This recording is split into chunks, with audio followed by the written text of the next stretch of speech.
Hello everyone, welcome to Academic Point.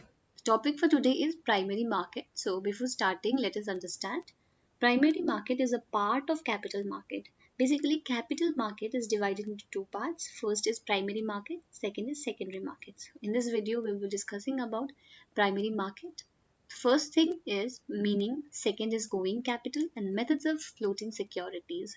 So first we'll understand the meaning of primary market. Second, we'll understand what going capital is. Third, we'll understand the methods of floating securities. मतलब securities कैसे float होते हैं, किस method से हम लोग securities को float करा सकते हैं एक प्राइमरी मार्केट में.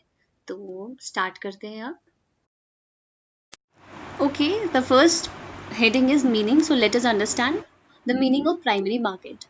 It is a new issue market. मतलब यहाँ पे जो इशू हो रहे हैं सिक्योरिटीज वो क्या है, न्यू इशू. ये पहले कभी हुआ नहीं, पहली बार न्यू इशू. न्यू मतलब नया इशू हो रहा है यहाँ पे, ठीक है. इसको प्राइमरी मार्केट को हम लोग न्यू इशू मार्केट भी बोलते हैं. यहाँ पे क्या होता है, securities are sold for the first time by the company. चलो एक कंपनी फॉर्म हो गया, उसको चाहिए ना फंड तो रन करने के लिए, तो ये क्या करते हैं, यहाँ से सिक्योरिटीज जितने भी अपने ये sold, they are selling for the first time. Securities are sold for the first time. Securities are preference shares, bonds, debentures, preference shares and other innovative securities. तो बहुत सारे होते हैं, ठीक है. तो ये सब क्या कर रहे हैं, वो पहली बार अब बेच रहे हैं. कंपनी किसको बेचते हैं, कंपनी इन्वेस्टर्स को.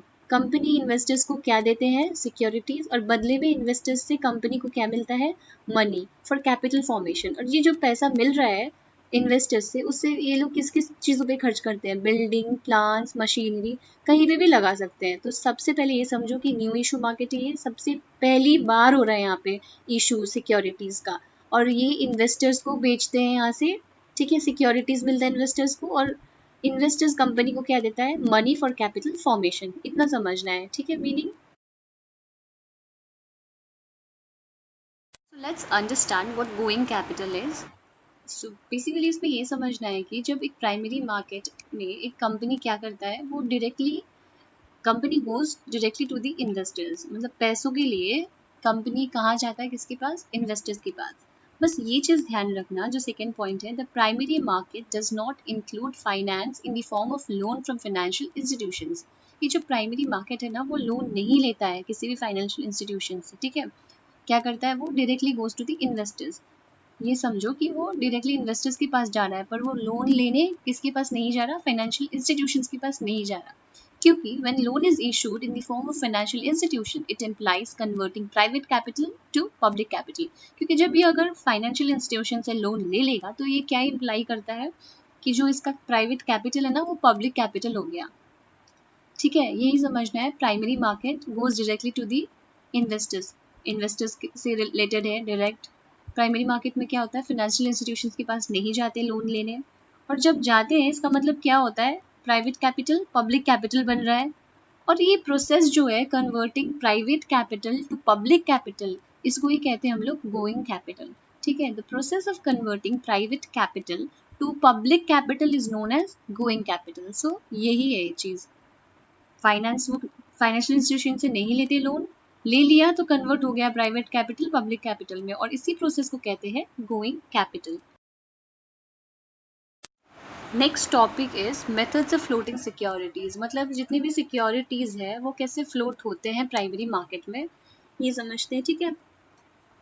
अब फर्स्ट मेथड है कैसे कंपनी अपनी सिक्योरिटीज को फ्लोट करा सकता है प्राइमरी मार्केट में. फर्स्ट है public issue through prospectus.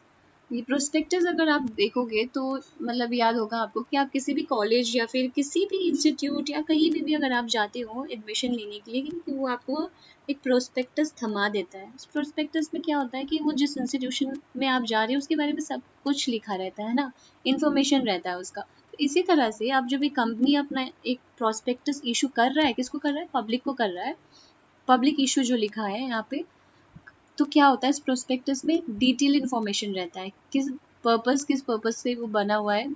Past financial status, पहले क्या फाइनेंशियल इंस्टीट्यूशन मतलब स्टेटस था उस कंपनी का पहले अगर हाँ तो, बैकग्राउंड क्या है, फ्यूचर प्रोस्पेक्टस क्या आप सोच रहा है वो, मतलब सब कुछ, ठीक है. उसमें सब डिटेल होना पड़ता है. मतलब जैसे कि आप जैसे प्रोस्पेक्टस मान लो आपको कहीं पे एडमिशन लेना है तो आप ले आए हो उसे, तो उस प्रोस्पेक्टस में भी सब कुछ लिखा ही रहता है। इसी तरह से जो कंपनी इशू कर रहा है पब्लिक को, उस प्रोस्पेक्टस में सब कुछ लिखा हुआ है। तो जैसे फिर आप प्रोस्पेक्टस देख के डिसाइड करते हो ना कि एडमिशन लेना है या नहीं है, इसी तरह से जो जनरल पब्लिक है इस कंपनी के प्रोस्पेक्टस को देख के क्या डिसाइड करता है कि वो इन्वेस्ट करेगा या नहीं करेगा। अगर मान लो आप मतलब आपने किसी कंपनी की प्रोस्पेक्टस उठा ली, ठीक है, अगर वो इशू कर रहा है आपने ले ली, तो आप पूरा पढ़ रहे हो उसका इन्फॉर्मेशन, आपने पूरा बैकग्राउंड फाइनेंशियल स्टेटस मतलब सब कुछ देख लिया, ठीक है। उसके बाद ही ना आप डिसाइड करोगे कि अच्छा हाँ मुझे इसमें मतलब इन्वेस्ट करना है नहीं करना है। तो यही होता है कि वो अपना प्रोस्पेक्टस हर जगह पब्लिक को इशू कर देता है, ठीक है। फर्स्ट ये है।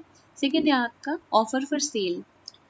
इसमें देखो जो मैंने यहाँ पे एक बना रखा है, company, intermediary and general public. ये ऑफर फॉर सेल में जो कंपनी है वो डायरेक्ट जनरल पब्लिक को कुछ नहीं दे रहा, सिर्फ प्रोस्पेक्टस पब्लिक के लिए था ना।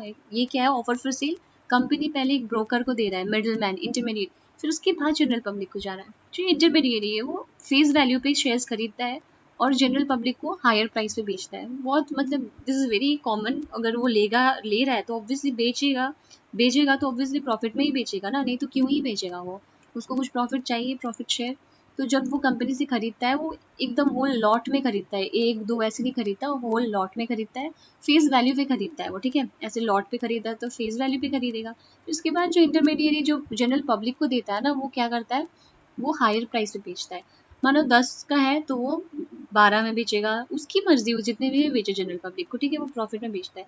पर ऑफर फॉर सेल में एक ये भी फायदा है कि जो कंपनी है ना उसको ना मतलब फॉर्मेलिटीज और जितनी भी कॉम्प्लेक्सिटीज आती है ना,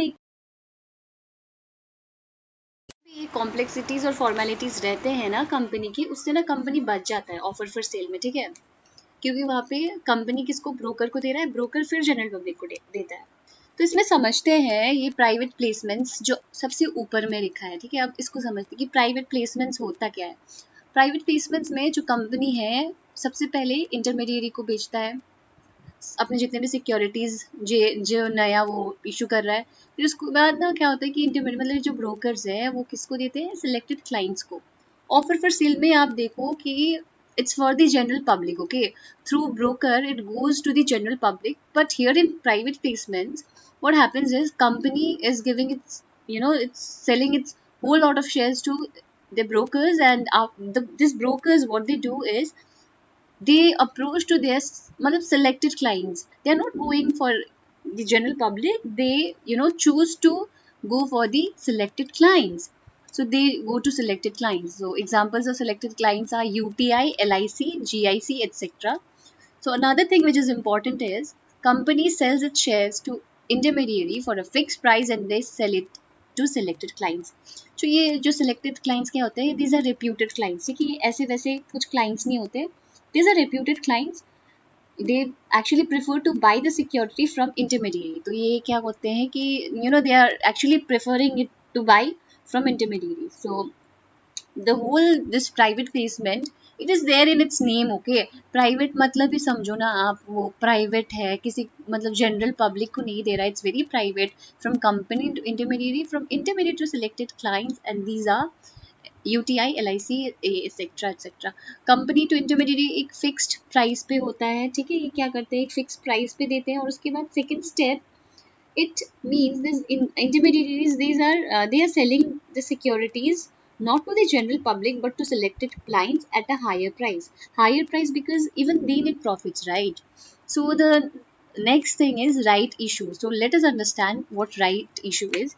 The very important thing and the very first thing which we should understand while reading this right issue is for existing companies, ठीक है। जो right issue है, this is entirely for existing companies, this is not for newly formed companies, because इसमें क्या है, right issue में new shares are to be issued to existing shareholders, after that only to outsiders. ये क्या है, right issue में क्या होता है कि पहले right जितने भी शेयर होल्डर्स हैं हमारे एग्जिस्टिंग, किस हिसाब से ये होता है कि actually this each shareholder has the right to subscribe to the new shares in proportion of shares he already holds, okay. इसके बेसिस पे न्यू जो शेयर्स है उनको मिलना चाहिए। A right issue is mandatory for companies under Companies Act 1956. This is very, it's a compulsion actually. It's a compulsion, ठीक है. ये नहीं, ये ऐसा नहीं कि चलो नहीं देते हैं या फिर दे देते हैं. It's a compulsion. You have to, companies, for existing companies, they have to approach their they have to approach to their existing shareholders. After that only they can approach to outsiders. You know why? Because if these existing equity shareholders, if they'll not be approached first, they might lose interest, or they might lose their share in capital and control of the company. So they have to be approached first before approaching to the outsiders, and it is mandatory under Companies Act 1956. Right issue में यही होता है कि जो exist first, क्या समझोगे, existing companies के लिए है. उसके बाद ये तभी, मतलब जब तक आप एग्जिस्टिंग शेयर होल्डर्स को नहीं दे देते, उससे पहले आप आउटसाइडर्स को नहीं दे सकते. और ये क्या है, it's mandatory under companies act 1956. अब हमारा लास्ट का जो है that is EIPOs, that is electronic initial public offer. इसको समझते हैं. It is a new method of issuing securities through online system of stock exchange. इसमें क्या होता है कि ऑनलाइन होता है सिक्योरिटीज जो हम लोग का इशू हो रहा है स्टॉक एक्सचेंज में, ये it is through online. Okay. In this, company has to appoint registered brokers for the purpose of accepting applications and placing orders. Company has to appoint registered brokers because without them they won't be able to accept applications and place orders. Okay. First, let us understand what actually happens there. The company issuing securities has to apply for listing of the securities on any exchange other than the exchange it has offered its securities earlier. The manager coordinates the activities through various intermediaries connected with the issue. तो ये जो है पूरा, it is basically ये EIPO समझना, it is electronic initial public offering है. जो initial, जो स्टार्टिंग में आप पब्लिक को ऑफर करते हो ना, ये किसके थ्रू हो रहा है, यहाँ पे ऑनलाइन मोड से हो रहा है. इलेक्ट्रॉनिक मतलब